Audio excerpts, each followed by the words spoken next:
American stronghold in New York fell with a loss of over 3,000 American soldiers, an amount completely exceeded by the surrender of Charleston in 1780. And a few days later, Fort Lee was evacuated as well.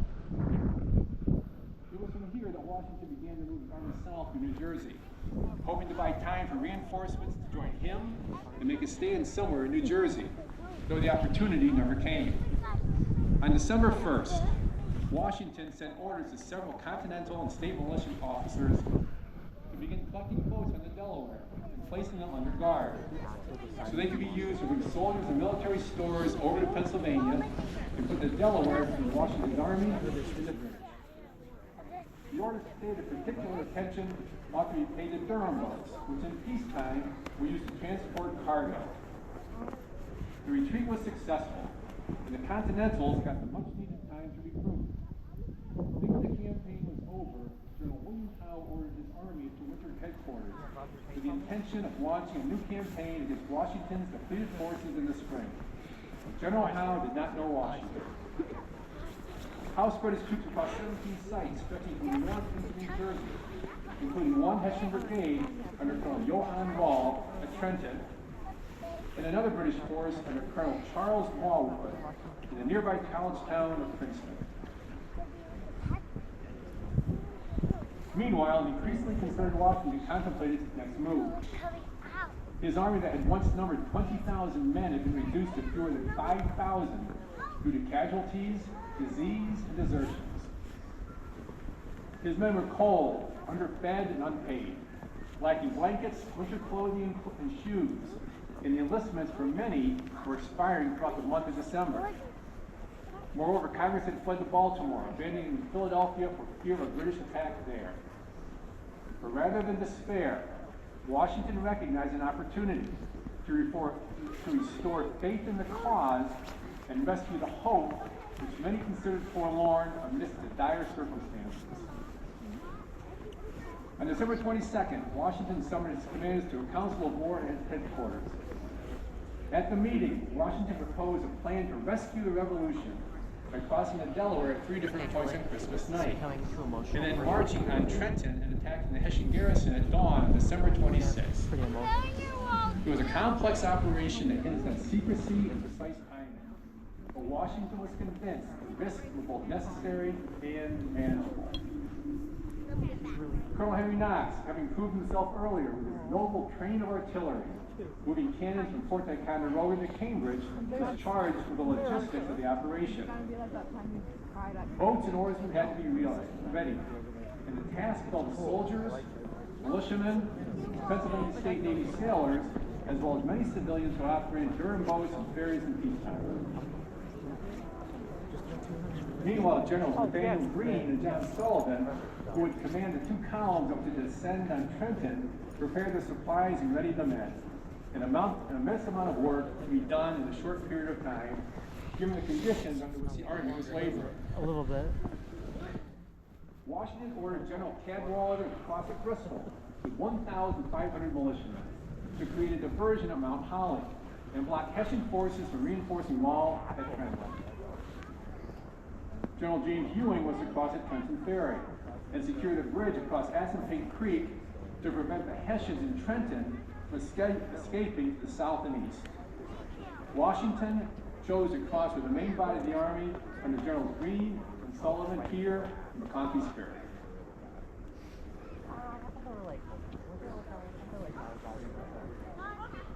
The troops began arriving at the riverbank late in the afternoon of December 25th, and the first boat began crossing around 6 p.m.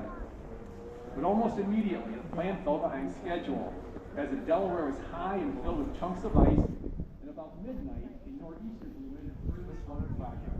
Those are rafting. There were approximately 25 boats available, including 18 Durhams, as well as the ferries owned by McConkey and Johnson on opposite sides of this river, which would carry the horses, cannons, and supplies. It was understood that Washington's troops would get high ground in the trench. Many would be the most harrowing part of the night. As the storm intensified and the temperatures dropped, men whose clothing was wet from the sleet and snow stumbled along the narrow road in the pitch blackness. froze to death during the march. Worst of all, unbeknownst to Washington, the other two forces had not won. Successful operation now rested solely 2,400 men under his command. Colonel Roland Trenton had been warned in the days leading up to Christmas that Washington was planning some sort of assault, and he subsequently mistook an American reconnaissance patrol spotted in the area as that attack. As a raging storm settled in on Christmas night, Colonel Rawl believed for the first time in several days his troops were safe from any immediate threat, and had even canceled morning patrols in order to give men a chance to rest. But all his calculation proved possible. The Americans attacked just after 8 a.m., and the battle lasted less than 45 minutes, but it was filled with intense street fighting that raged from house to house. The surprised Hessians crumbled and finally surrendered when Rawl fell mortally wounded while attempting to rally his men. Washington's army captured 900 prisoners and inflicted 100 casualties while suffering only a handful of wounded, including a young lieutenant from Virginia named James Monroe. And later that afternoon, the Continental Army and its Hessian prisoners returned to Pennsylvania. Importantly, with this victory, Washington had stemmed the receding tide of American hopes. I mean, you already have one up. How's two gonna feel? The Continental Army recrossed the Delaware on December 29th, and Washington established a defensive line near Trenton along the south side of Assunpink Creek. On January 2nd, General Charles Cornwallis and 5,500 men approached the American line and planned to finish off Washington's army. Cornwallis remarked that he would bag the old fox in the morning. Over there. But during the night, Continental Army finally... You're not taking it. Your body's not taking it. It's garbage, Jevin. Stop touching me or else I'll kick some snow at your face. 1777, he encouraged the rear guard British forces under Colonel Charles Moss. This is my home now. Don't touch. Washington owed his charge to the fray. Ah! 30 paces of the British line. Whoa. Inspired by the beloved general, rallied over 30 I'm gonna go lower. the first time that had happened in the war. In commenting on the impact of the event, December 25th, 1776, January 3rd, 1777, Sir George Trevelyan, it may be doubted that so small a number of men ever so employed in so short a space of time with greater and more lasting effects on the history of the world. Oh, here's one. This period forever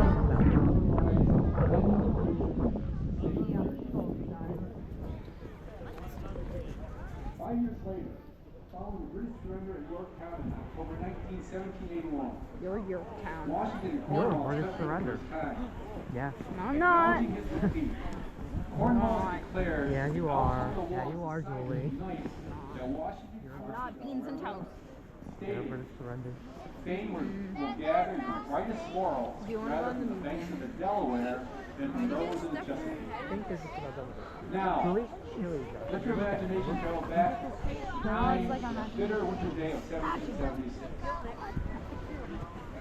Try to imagine what it was like to be a soldier waiting to board a Euroboat and sleep in snow. I need Jevon's brain too. Imagine the sound of the living cold. No, you guys want to go in the museum? Picture the bloody footprints left on frosted You guys want to go in the museum? snow. That's why I was saying.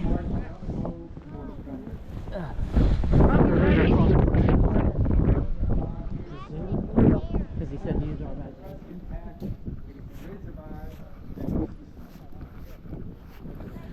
Thank you for attending the 73rd Enactment of Washington's Crossing. God bless you all. Memory of great country. Thank you.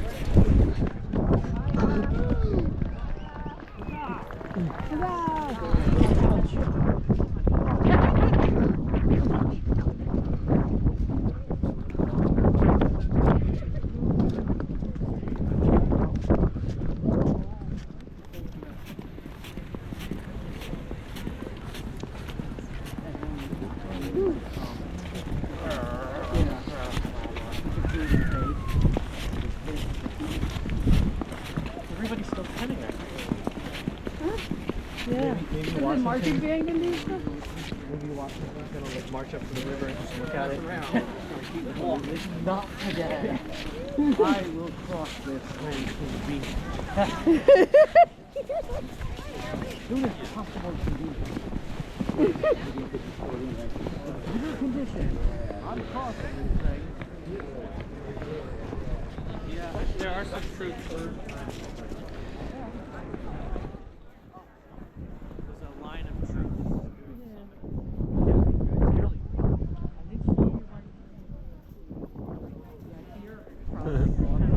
Like shivering.